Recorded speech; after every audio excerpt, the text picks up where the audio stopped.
11 mai 1922, 11 mai 2022. La ville de Pointe-Noire va officiellement totaliser dans quelques heures son centenaire. Devant l'infinie éternité, un siècle représente peu de choses. Mais dans la dimension du temps où se meut le genre humain, 100 ans est la traduction d'un parcours laborieux, jonché parfois de hauts et de bas, d'échecs et de victoires, de larmes et d'allégresse. Notre génération a l'avantage de vivre le centenaire. Il est sûr et vraiment indiscutable que nous ne vivrons pas le bicentenaire. Donc m'exprimer à la faveur du centenaire est déjà une grâce qui m'est accordée. Parlons des faits qui m'auraient marqué en tant que natif de Pointe-Noire. Je m'en tiendrai juste au fait que nous rapporte l'histoire. Pointe-Noire, capitale du Moyen-Congo, entre 1950 et 1959. C'est un fait important. Pointe-Noire, la maternité de la République. Voilà encore un fait important.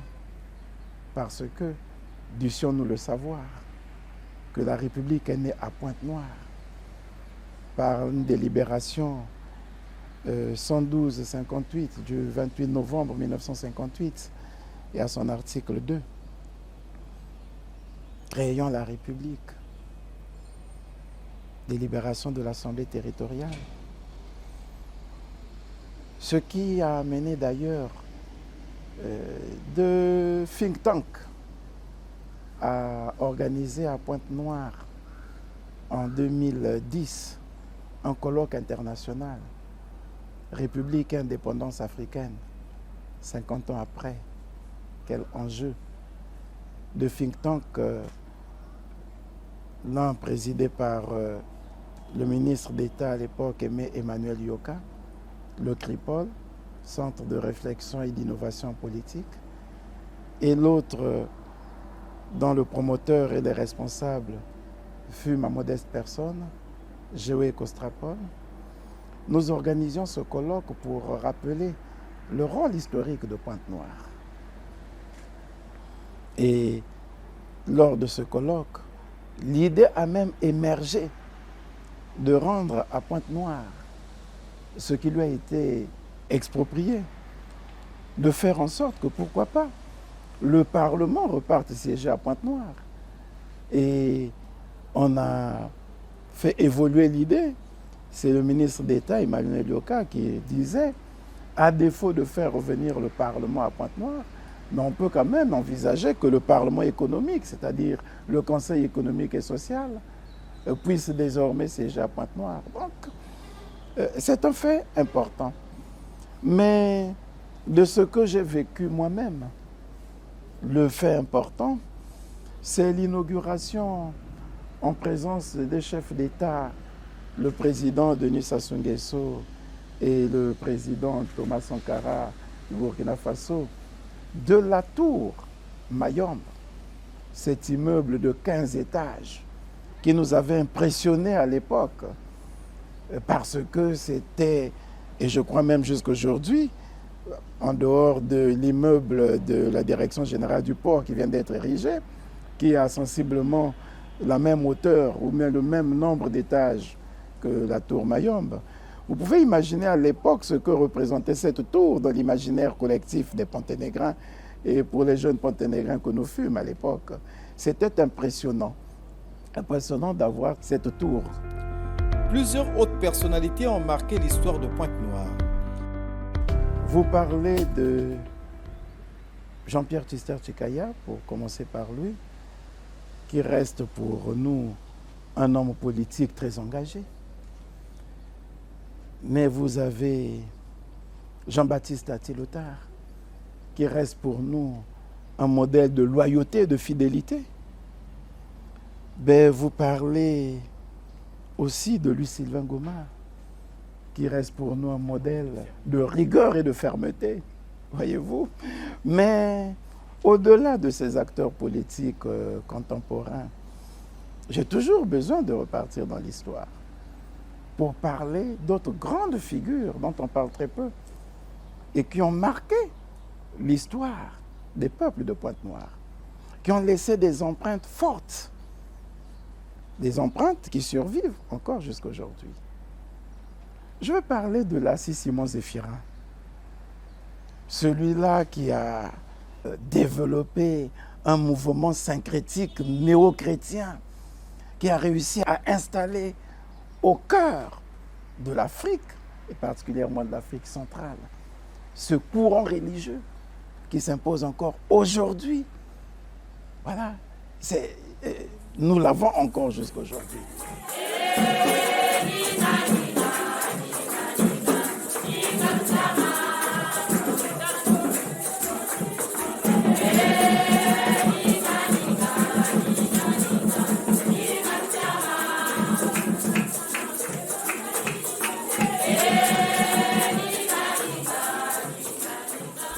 Et pour rester dans le monde religieux, ça c'est des figures importantes que nous devons célébrer, au-delà des politiques.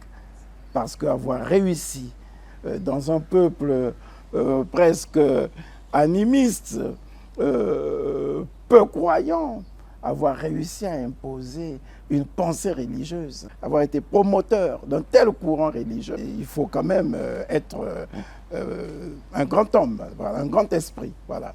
Donc Lassie Simon Zéphirin, avec son christianisme prophétique en Afrique, que nous retrouvons comme courant religieux, que vous retrouvez dans tout le département de Pointe-Noire et au-delà dans le Kwilu.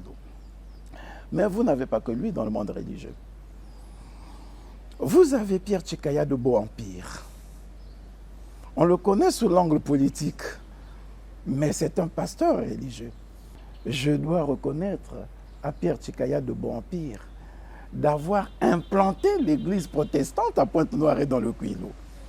Lorsque la mission suédoise part de Lubeti pour venir s'installer à Pointe-Noire et installe la paroisse en Vonvou, c'est Pierre Tchikaya de Beau-Empire qui est catéchiste, en même temps enseignant.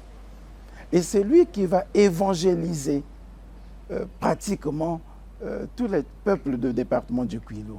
À preuve, il est mort à la suite d'un accident de retour d'une campagne d'évangélisation. Donc, on le connaît comme étant ascendant de Tchikaya Outamisi et d'autres, mais on le connaît peu en tant qu'évangéliste. Voilà. Promoteur, si vous voulez, de l'église protestante, l'église évangélique du Congo à Pointe-Noire. Mais je ne parle pas que de lui dans le domaine religieux. Et pour revenir sur Pierre Tchikaya de Beau-Empire, c'était le premier à commencer à écrire en langue vili. Après lui, dans le monde religieux, je parlerai de Monseigneur Godefroy-Poity. Godefroy-Poity qui est le tout premier évêque africain ou congolais du diocèse de Pointe-Noire. Celui-là qui a engagé une politique audacieuse d'inculturation, qui a commencé à chanter, à composer des cantiques en vili, et qui voulait à tout prix pénétrer ce monde peu croyant, mais justement en s'appuyant sur les us et coutumes, la culture vili. Voilà, l'inculturation qui permet de partager la parole de l'Évangile en s'adaptant aux us et coutumes. Vous voyez? Donc, pour moi, c'est des figures importantes. Je laisse ce domaine religieux. Je voudrais prendre des grandes figures aussi dans le domaine des œuvres humanitaires, de la charité, par exemple, pourquoi pas. Voilà, ceux qui ont donné un exemple de solidarité, d'amour, de partage. Je prendrai le cas de Portela, Louis Portela, ce couturier reconnu, mais qui a formé la majorité des couturiers de Pointe-Noire et même au-delà, et qui, les mettant à son service, leur accordait des crédits, leur donnait des machines et des tissus, quitte à ce qu'ils les remboursent petit à petit. Vous voyez, c'est un exemple d'humanisme, un exemple de charité. Je parlerai dans cet élan de Stéphane Tchichele, qui a modernisé l'habitat rural, qui a donné un exemple d'amélioration des conditions de vie de population. Quand vous quittez Pointe-Noire en allant vers Brazzaville, les tout premiers villages qu'on appelle Mengo, vous voyez des petites cases qui sont là. C'est l'œuvre de Stéphane Tchichele. C'est un exemple important. Il faut qu'on arrive à valoriser cela pour ne pas restreindre l'hommage à des personnalités, à leur action politique. Il faut voir ce qu'ils ont fait par ailleurs. Je prendrai un exemple vivant cette fois-ci. Antoinette Sassou Nguesso, qui est la première Congolaise à créer une fondation humanitaire d'origine congolaise. Parce qu'avant la Fondation Congo Assistance, nous n'avons de fondation que d'exportation. Mais la première fondation d'origine congolaise, c'est Antoinette Sassou Nguesso qui la porte sur les fonds baptismaux, la Fondation Congo Assistance, au travers de laquelle elle partage la solidarité. Cette dame qui a fait de la solidarité, de l'humanitaire, un credo, un modèle de vie, et que j'ai toujours espéré voir figurer un jour dans le trésor vivant de la nation, mérite d'être célébrée et présentée à ses compatriotes.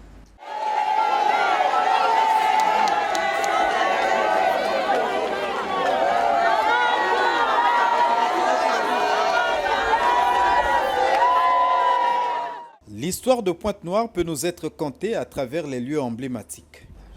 Eh bien, nous étions des Nguembo. Voilà. On était des Nguembo lorsqu'il y avait Carnaval Koubititi, où les parents allaient se retrouver, danser, et nous on était dehors en train de les guetter. Mais on peut parler aussi d'autres lieux, à la raffinerie, comment on appelait, le village du côté de la raffinerie. On peut parler de Café Rima, on peut parler de Kouraos. C'est aussi le lieu de l'expression artistique et culturelle, Pointe-Noire. On abordera peut-être les aspects des grands hommes de culture, oui, puisque vous parlez des lieux, mais restons encore sur des personnages. Les personnages. Pointe-Noire a vu émerger des hommes de lettres engagés et de renommée internationale. Tchikaya Outamsi, vous l'avez cité, Alain Mabankou, pourquoi pas, pour parler de ceux de ma génération. Mais un peu plus, voilà, ces grands lieux historiques où, effectivement, il y avait la célébration de la rumba congolaise qui est reconnue aujourd'hui comme patrimoine de l'humanité. Cette rumba devrait célébrer cette consécration avec justement ces lieux emblématiques auxquels vous faites allusion. L'histoire nous renseigne qu'au commencement, deux entités économiques ont fait la fierté et le prestige de Pointe-Noire. Il s'agit du port et du CFCO. Aujourd'hui, le PAPEN, le port autonome de Pointe-Noire, selon les récentes évolutions, respire l'embonpoint, tandis que le chemin de fer Congo-Océan est un colosse au pied d'argile. Une situation difficile que certains expliquent par la construction de la route Pointe-Noire-Brazzaville. Mais la vocation de la route Pointe-Noire et Brazzaville n'était pas de tuer le CFCO, bien au contraire, de sauver le CFCO. De sauver le CFCO en faisant en sorte que les moyens les moins lourds puissent utiliser la route pour désengorger l'usage du chemin de fer par des personnes physiques et faire en sorte que le chemin de fer continue à jouer son rôle de route économique. Un travail important est envisagé par le gouvernement sur instruction du président de la République. Faut-il encore le dire? Vous savez, on oublie très vite. Mais le CFCO s'est dégradé davantage à cause de notre incivisme.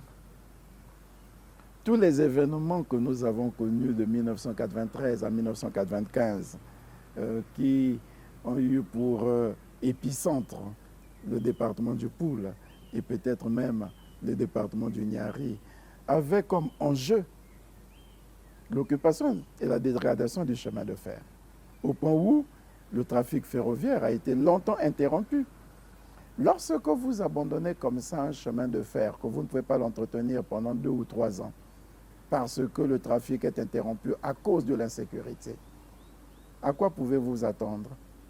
La réhabilitation est difficile. C'est d'abord cela. Le CFCO, en tant qu'entreprise, ne pouvait plus bien fonctionner parce que ses ressources, il les avait de quoi? Mais il les avait de transport, voilà, minéralier, des grumes et de tout ce que nous avions comme trafic sur Pointe-Noire.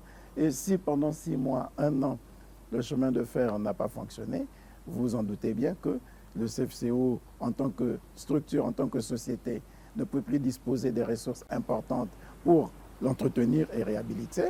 Et la relance a été difficile et nous en payons encore les frais jusqu'à aujourd'hui. Mais cela dit, le gouvernement travaille. Vous savez qu'en ce moment, par exemple, nous sommes en train de réhabiliter déjà le tunnel de 4 km 7. Voilà, nous avons des petits travaux de Pointe-à-Temps, mais au-delà, comme toutes les entreprises du portefeuille, nous travaillons pour un nouveau mode de gestion de ces entreprises en recherchant des partenaires. Pourquoi ne pas envisager une gestion sous forme de partenariat public-privé, sous forme de concession? Nous sommes encore à la recherche des partenaires et l'effort du gouvernement, c'est de faire en sorte que ça arrive à un niveau qui puisse permettre aux partenaires de s'y intéresser davantage.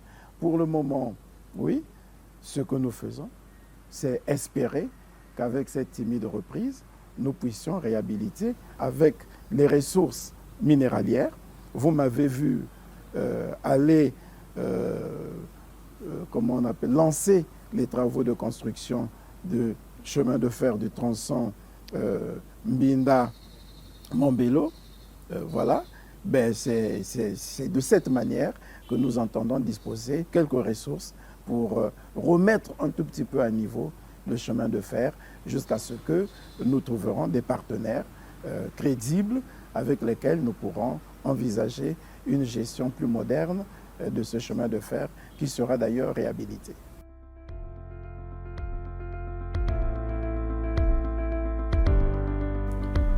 Pour avoir accueilli massivement les populations issues de tous les départements du Congo, le CFCO aidant, Pointe-Noire est véritablement une capitale cosmopolite. Pointe-Noire, c'est une ville cosmopolite. Pointe-Noire, c'est le carrefour des civilisations. Pointe-Noire, c'est le carrefour des races.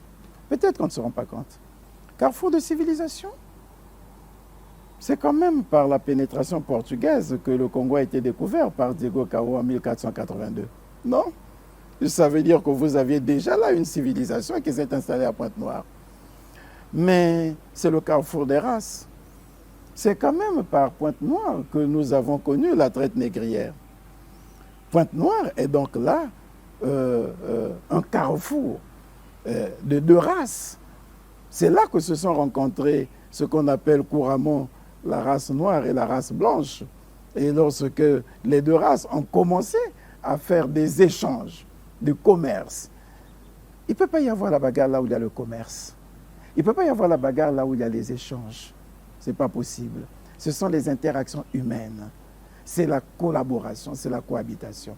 Donc, de par son histoire, Pointe-Noire est déjà un carrefour de l'humanité, un carrefour des humains. Mais ça ne s'est pas limité, ça ne s'est pas arrêté là. Pointe-Noire est la porte de sortie pour les autres continents, au travers de la mer. C'est la porte d'entrée au sein du continent africain, notamment en Afrique centrale, toujours au travers de la mer. Donc, c'est aussi un carrefour des continents. Par Pointe-Noire, vous entrez pour aller en Centrafrique, pour aller au Tchad, pour aller au Cameroun. Bon. Si on est un carrefour de civilisation, on a un carrefour de races, on a un carrefour de continents, on a un carrefour des peuples. Quand on est un carrefour de peuples, on ne peut pas se battre. Et c'est pour cette raison que, comme vous le dites, Pointe-Noire a cette tradition d'être ce qu'on appelle havre de paix. Mais parce que, oui, Pointe-Noire est l'ensemble de tous ces peuples. Mais vous les voyez, forte concentration portugaise, les premiers commerces à Pointe-Noire étaient tenus par des Portugais. Forte pénétration béninoise, la pêche artisanale est tenue par les Béninois. Forte pénétration togolaise. Ceux qui développent d'autres activités de commerce à Pointe-Noire, ce sont des Togolais. Forte pénétration française, il n'y a qu'à voir comment les entreprises françaises sont installées. Forte pénétration italienne, il n'y a qu'à voir comment les Italiens se sont installés par le biais d'ENI et de toutes les autres entreprises. Forte concentration américaine avec l'activité pétrolière d'Amoco, de Chevron et autres. Forte concentration asiatique, vous voyez, avec tout ce cocktail, il n'y a aucune place pour que Pointe-Noire soit une ville belliciste. Et tous ces acteurs de Pointe-Noire se sont toujours arrangés à faire en sorte que cette ville soit une ville de paix. Le chemin de fer aidant, l'activité économique aidant, les violences qu'ont connues les autres peuples ont fait effectivement que Pointe-Noire soit le carrefour de toutes les ethnies du Congo. C'est donc notre patrimoine commun. Et c'est pour cette raison, c'est parce qu'on sait que c'est un patrimoine commun qu'il y a peu de place aux irrédentismes, il y a peu de place aux revendications identitaires. Il y a plutôt le temps à la construction, à la consolidation, à la préservation de ce patrimoine commun. Le centenaire de Pointe-Noire va être un moment de mondanité, mais au-delà, il est question de baliser la voie vers le prochain siècle qui fera entrer la capitale économique dans le giron des villes intelligentes. J'ai dit que c'est une ville internationale au regard de ce qu'elle représente, de par son histoire et de par sa population. Mais ça doit être désormais aussi une ville intelligente. Oui. Donc, au-delà de la mondanité, il faut penser à la modernité de la ville de Pointe-Noire. Au-delà de la célébration, il faut penser à la méditation. C'est peut-être dans ce cadre que s'inscrit d'ailleurs le colloque que les autorités municipales sont en train d'organiser pour amener les gens à réfléchir sur ce que devra être désormais Pointe-Noire, en puisant dans les profondeurs de son histoire, dans les sources de son histoire, les leviers nécessaires à son développement futur. Donc je pense qu'il y a une réflexion qui va être menée, ou qui est en train d'être menée, qui va faire que Pointe-Noire, à part le fait qu'elle soit une ville économique, à part le fait qu'elle devienne une ville internationale, soit une ville intelligente, tel que cela était envisagé dans les objectifs du développement durable, l'ODD 11, faire en sorte effectivement que Pointe-Noire soit le lieu d'habitation où il fait bon vivre, où on a un cadre de l'habitat moderne, j'insiste sur l'habitat moderne, où on a un lotissement mieux organisé, une vraie urbanisation qui va trancher des ans, parce qu'il faut corriger ce que nous venons de faire, surtout après 1990, après la conférence nationale. Cet élargissement sauvage de Pointe-Noire qui fait en sorte qu'une ville, quand elle est élargie de cette manière, ne peut plus être une ville moderne, ne peut plus être une ville résiliente, ne peut plus être une ville intelligente. Et nous avons à faire en sorte que Pointe-Noire retrouve sa vocation de ville moderne, ville résiliente, ville intelligente, ville internationale. C'est dans ce contexte de centenaire que Pointe-Noire s'apprête à vivre son expérience de municipalisation additionnelle. Programme annoncé par le chef de l'État en janvier 2022 devant les cadres sages et notabilités du département de Pointe-Noire. On a tendance à dire, à penser que les premiers arrivés sont les mieux servis. Non, les premiers arrivés ne peuvent pas être les mieux servis parce qu'ils doivent penser à la file qui est derrière. Et donc, ils se servent certainement avec beaucoup plus de pudeur, pensant que si je me sers goulûment, ceux qui viennent après moi ne viennent. Je vous ai dit que Pointe-Noire est une ville de partage, une ville de solidarité. Donc, avec un peu plus de pudeur, on a fait une célébration de la municipalisation qui a été différente des célébrations ultérieures. Voilà. Et ça fait que lorsqu'on a vu comment les choses se sont faites par la suite, on s'est dit, ah ben, les maigres commencements, les timides pas de Pointe-Noire méritent d'être renforcés. Et c'est pour cette raison que le président de la République avait pensé à une municipalisation additionnelle. Parce que la première a plus visé la préparation de la célébration de la fête nationale qu'une vraie politique de modernisation et de municipalisation de la ville. C'est pourquoi le peuple de Pointe-Noire attend depuis là cette municipalisation additionnelle mais que le président de la République a encore pris l'engagement d'exécuter, bien entendu, à partir de cette année, profitant de ce que nous avons l'année du centenaire. Et le centenaire va se célébrer suivant un rythme annuel, mais pluriannuel. Annuel pourquoi? Parce que les choses ne vont pas se limiter à la période de mai. Mais c'est la date que nous admettons comme étant la date de création de la ville de Pointe-Noire au travers du décret faisant commencer les travaux de chemin de fer par Pointe-Noire. Voilà, de retenir que le port et le chemin de fer seront installés désormais à Pointe-Noire. Mais le premier lotissement, par exemple, de Pointe-Noire est intervenu en septembre 1922. C'est pour cette raison, je crois que c'est le 22 septembre, c'est pour cette raison que cette célébration du centenaire va être décalée. Nous commençons à la date de création admise de la ville de Pointe-Noire en mai, mais nous irons en septembre sous l'autorité du président de la République pour célébrer effectivement le centenaire en s'appuyant sur le fait que c'est en septembre qu'est intervenu le premier lotissement. Et si le président a pensé à un programme pluriannuel, mais c'est parce que justement, il sait que le premier schéma directeur, l'arrêté du plan directeur de Pointe-Noire, a été signé en 1925. Donc, nous avons un programme pluriannuel 2022, 2023, 2024 qui pourra nous amener jusqu'à 2025 pour réussir la grande municipalisation de Pointe-Noire, attelée ou arrimée à la célébration de son centenaire. Depuis l'annonce par le chef de l'État de la municipalisation additionnelle et pluriannuelle de Pointe-Noire, le gouvernement est effectivement mobilisé pour traduire dans les faits cet ambitieux programme. Le gouvernement travaille avec les autorités locales et il y a d'ailleurs, je crois, ça intègre la réflexion qui va être menée par les organisateurs du centenaire au travers du colloque qui va avoir lieu.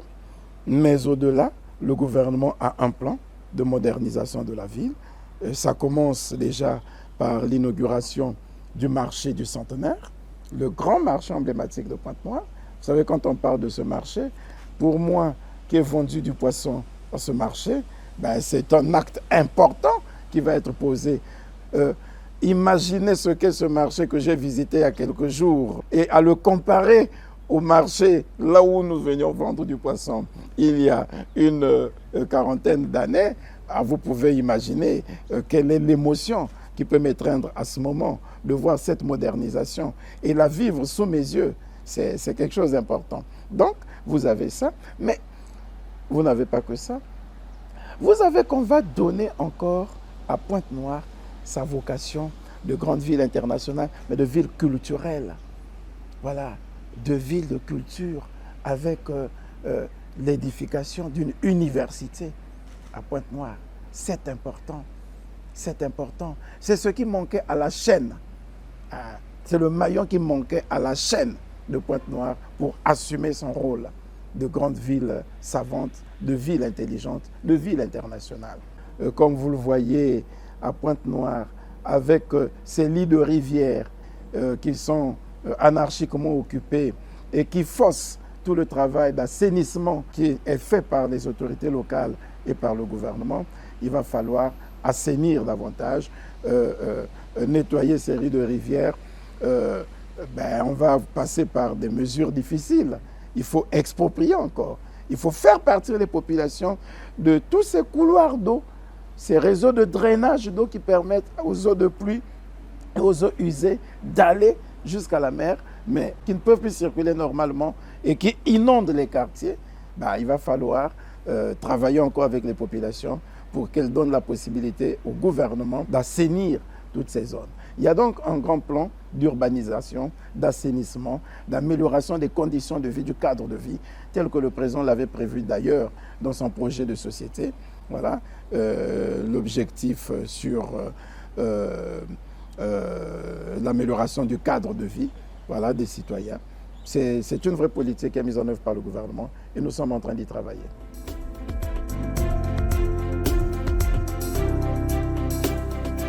Dans le cadre de ce programme, des projets dits prioritaires ont été retenus en fonction de leur impact sur la vie des populations. Le travail d'urbanisation, d'assainissement va commencer cette année. Et puis, il ne s'arrêtera pas que cette année. C'est un programme pluriannuel, le président l'avait dit. Nous avons 3 ans pour continuer à faire ce travail, pour donner l'image d'une vraie ville pour Pointe-Noire. Voilà. Donc, ça ne se fera pas en 6 mois. On ne bâclera pas le travail en restant sur 1 an, parce que, comme nous l'avons fait pour la municipalisation de Brazzaville, on a dû prendre 3 années, n'est-ce pas? La municipalisation additionnelle de Pointe-Noire aussi prendra le nombre d'années qu'il faut et nous nous sommes fixés une échéance à l'horizon 2025, justement, pour bien ancrer le centenaire de Pointe-Noire dans toutes ses étapes. À l'horizon 2025, dans le cadre d'un programme pluriannuel, nous aurons une autre image de la ville de Pointe-Noire. La municipalisation additionnelle n'est pas une opération généralisée. Il y a 2 départements, d'après le président de la République, qui devaient bénéficier d'une municipalisation additionnelle. Pour avoir été les 2 premiers départements à avoir lancé cette révolution de municipalisation. C'était donc Pointe-Noire et la Likwala. Pointe-Noire couplée au Kouilou aussi, d'ailleurs, puisque à l'époque, on aurait pu dire que le Kouilou n'avait pas bénéficié d'une municipalisation, puisque à l'époque, Pointe-Noire était dans le Kouilou. Donc, on peut dire que en dehors de Pointe-Noire et le Kouilou, on aura aussi certainement le département de la Likwala qui devra bénéficier de sa municipalisation additionnelle pour avoir été les moins lotis et les moins nantis lors du premier cycle de municipalisation. Maintenant, et vous avez raison, nous ne faisons que la volonté des peuples. Les peuples ont savouré les bienfaits de la politique de municipalisation. Ils en demandent d'ailleurs. Sans doute envisagera-t-on un autre cycle de municipalisation pour poursuivre ce qui a été commencé. Dans le cadre de la municipalisation additionnelle de Pointe-Noire, les populations désirent plus d'actes que de paroles. Le président Denis Sassou Nguesso est un homme de parole. Et les populations de Pointe-Noire en ont des exemples, des illustrations. Malgré le temps passant, il n'oublie jamais les engagements qu'il prend. Je prends l'exemple de l'hôpital de Luandjili. Nous étions encore jeunes lorsqu'on nous annonçait que sur ce site devrait être érigé un grand hôpital. Après, les populations n'y croyaient plus. Mais dès qu'il est revenu aux affaires, c'est par là qu'il a commencé. Et c'est peut-être l'une des premières réalisations que le Congo a eues dès le retour aux affaires du président Denis Sassou Nguesso.